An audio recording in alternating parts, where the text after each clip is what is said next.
Oi, gente, graça e a paz do Senhor Jesus. Hoje eu tô aqui na Michelin, aqui, esperando a minha filha, né? Hoje eu quero falar e respeitando também as normas de segurança aqui, né? Que todo mundo precisa, né? Estar de máscara aqui na Michelin. E eu quero falar uma frase muito interessante, que o Senhor Jesus falou uma frase muito interessante, quando ele falou: eu sou o caminho, a verdade e a vida. E quando ele falou, ele estava se referindo às 3 portas do tabernáculo. Quando Jesus se referiu assim, falou: eu sou o caminho, a verdade e a vida. Os judeus sabiam exatamente o que ele estava falando, né? Ele estava se referindo às 3 portas do tabernáculo. O tabernáculo era dividido em 3 partes: o átrio, o santo lugar e o santo dos santos. A porta que dava acesso de fora para o átrio exterior, eles deram o nome de caminho. A porta que dava acesso do átrio exterior para o lugar santo se chamava verdade. E a porta que dava acesso, que na verdade era um véu do santo lugar para o santo dos santos, se chamava vida. Então, ou seja, Jesus sabia exatamente aquilo que ele estava falando. E por isso os judeus queriam apedrejar o nosso Senhor Jesus. Peguei essa figura aqui para facilitar a compreensão. Aqui podemos ver a porta. Essa porta ela devia sempre estar virada para o lado oriental. Era uma porta ampla de aproximadamente 9 metros. Tinha também uma cortina azul, carmesim, púrpura e linho fino. Algo interessante também que a porta sempre virada para o lado oriental, que é o lado do qual o sol nasce, indicava o nascimento do sol da justiça, da brilhante estrela da manhã, Cristo, a nossa fonte de luz. O outro versículo interessante também que aponta para o nosso Cristo é que, mas para vós, os que temei o meu nome, nascerá o sol da justiça, trazendo cura nas suas asas, e vós saireis e saltareis como um bezerro da estrebaria. Uma porta ampla, indicando que havia espaço para todos que queriam entrar por ela. Jesus se referiu a si mesmo como a porta, ou seja, como um caminho. E todo aquele que quer estar em comunhão com o Pai precisa vir através dele, porque ele é a entrada, ele é o caminho. Cada cor que está na cortina representa, aponta para Cristo. Por exemplo, o azul representa Jesus, Filho de Deus, a natureza celestial de Jesus. A outra cor, carmesim, escarlate, representa Jesus Salvador, cor de sangue, e aponta para Jesus como servo sofredor, representa o pecado, Cristo sendo feito pecado por nós, sendo nosso substituto. A outra cor púrpura está ligada à realeza. E o linho fino significa Jesus, homem perfeito, o símbolo da pureza de Jesus, homem perfeito. Entrando aqui no átrio, podemos observar também o altar de bronze, o lugar onde era trazidas as ofertas vicárias. Vicário, tomar o lugar do outro, servir como substituto. Nosso Senhor foi o nosso substituto. Ele entregou a sua vida e morreu por nós. Observe que cada detalhe aponta para o nosso Senhor e Salvador Jesus Cristo. Todos os animais sacrificados representavam Jesus, aquele que tomou sobre si os nossos pecados e foi sacrificado em nosso lugar. O altar quadrado também significa a perfeita igualdade que há em Cristo Jesus. E algo interessante também, que o ofertante colocava as mãos sobre o novilho, indicando que é assim que o pecado estava simbolicamente sendo transmitido para o animal. O sacerdote derramava um pouco de sangue na base do altar do holocausto. e levava uma parte de sangue à tenda da congregação e borrifava diante do véu. A gordura do novilho era queimada no altar. E algo interessante também que no dia da expiação o sumo sacerdote borrifava o sangue no propiciatório. Ele ofertava antes um novilho por eles e depois um bode pelo povo. E ainda nessa parte exterior do átrio, podemos observar também, como a figura nos mostra, a bacia de bronze, feita de espelhos. Servia para lavar as mãos e os pés do sacerdote antes de oficiarem dentro da tenda e simbolizava a purificação pela palavra.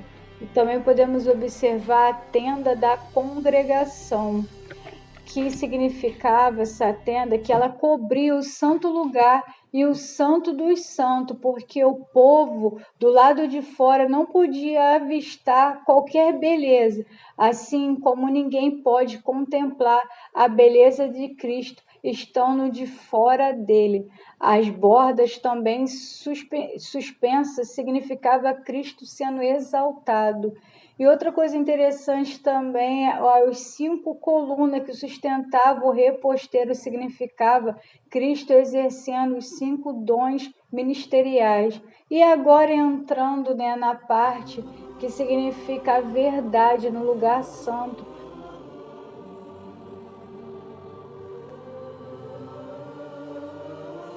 Podemos observar a mesa dos pães da proposição.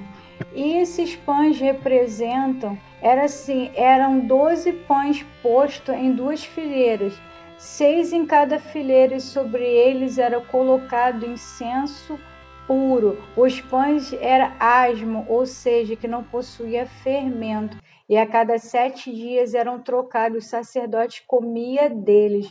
E algo também interessante, que os pães deveriam ser sem fermento, como eu falei, asmos, porque simbolizava a pureza de Cristo sem pecado. E também aqui no lugar santo, que significa a verdade, também podemos encontrar o candelabro. As luzes do candelabro eram alimentadas com azeite e deviam estar acesas continuamente. O azeite não podia acabar. A iluminação do santo lugar dependia exclusivamente do candelabro, pois não havia nenhuma iluminação de fora. E o significado disso, que o azeite que alimentava as lâmpadas do candelabro era símbolo do Espírito Santo e precisava tê-lo para refletir a luz de Cristo. A iluminação do lugar santo dependia exclusivamente do candelabro, simbolizando que Jesus é a única verdadeira luz. Esse aqui é o altar do incenso. O altar é quadrado, simbolizando a universalidade da obra de Cristo. O quadrado é perfeito. Isso simbolizava que a sua obra alcança com perfeição todas as pessoas do mundo. E também tinha o chifre, que representava poder e força. O incenso aromático levava, entre outras especiarias, sal, que serve como conservante e representa pureza. Por servir como conservante, simbolizava Cristo em sua eternidade. E o incenso era queimado também 2 vezes por dia. Isso fazia com que o seu cheiro fosse sempre perceptível. O incenso simbolizava as orações. Assim, o cheiro prolongado do incenso, por causa do sal, representava o ministério ininterrupto de Cristo como nosso intercessor. Louvado seja o nome do Senhor. E entrando aqui no Santo dos Santos, que representa a vida, a arca simbolizava o lugar da presença de Deus. Hoje nós somos este lugar que Deus habita em nós, somos o santuário de Deus. Podemos observar a arca. A arca era uma caixa construída com madeira de acácia e revestida de ouro. Sua tampa, o propiciatório, era de ouro puro. Estava em cima por 2 querubins que tinham suas frontes voltadas para baixo, como se estivesse olhando para o fundo da caixa. Suas asas estavam abertas e tocavam-se como se dessem as mãos. E também nesse lugar, né, que é o Santo dos Santos, como eu falei, que representa a vida, somente o sumo sacerdote era permitida a entrada deles uma vez por ano no dia da expiação, e qualquer outro era proibido atravessar para o lugar santíssimo sob pena de morte instantânea.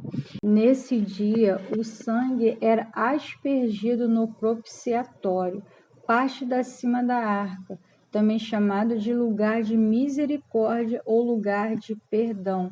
Os varais não podiam sair das argolas, simbolizando que a mensagem de Deus não é estacionária, ou seja, não se limita somente a um lugar. Por isso devemos estar sempre preparados para irmos de um lugar para o outro, levando as boas novas de salvação. Louvado seja o nome do Senhor. E também podemos ver que na arca ela tinha dentro dela, né, as tábuas da aliança, simbolizando as leis do Senhor, agora impressa em nossos corações. E também tinha o bordão do Arão, que floresceu, representa a autoridade de Jesus e a nossa, como ministros de uma nova aliança. E também tinha o maná, que representava a vida em Cristo e o sustento dado pelo Espírito. Quem come deste pão vivo tem a vida eterna.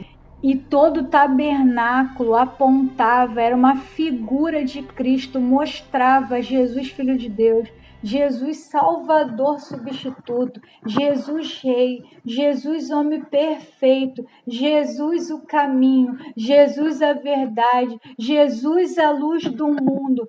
Teve algo interessante nas Escrituras, que Pilatos perguntou a Jesus qual é a verdade, e a verdade é essa, a vida eterna é essa, que conheçam a Ti como o único Deus verdadeiro e a Jesus Cristo, a quem enviaste. Louvado seja Deus. E o Senhor aniquilou lá na cruz toda a dívida que era contra nós. Ele riscou a cédula que era contra nós. Hoje nós temos acesso direto ao Pai, porque o Senhor tabernaculou dentro de nós. E não mais precisamos de um sumo sacerdote que não possa se compadecer das nossas fraquezas. Hoje, assim como o Senhor trouxe de novo para a gente o caminho, a verdade e a vida, seja você também inspiração para mostrar o caminho, mostrar a verdade e mostrar a vida, porque somente através de Jesus temos a vida e acesso ao Pai. É isso, gente. Espero que vocês tenham gostado. Fica na paz, fica com Deus. Até o próximo vídeo. Gente, não esqueça de se inscrever no canal, ativar o sininho e deixar o seu like para ajudar o canal, tá bom?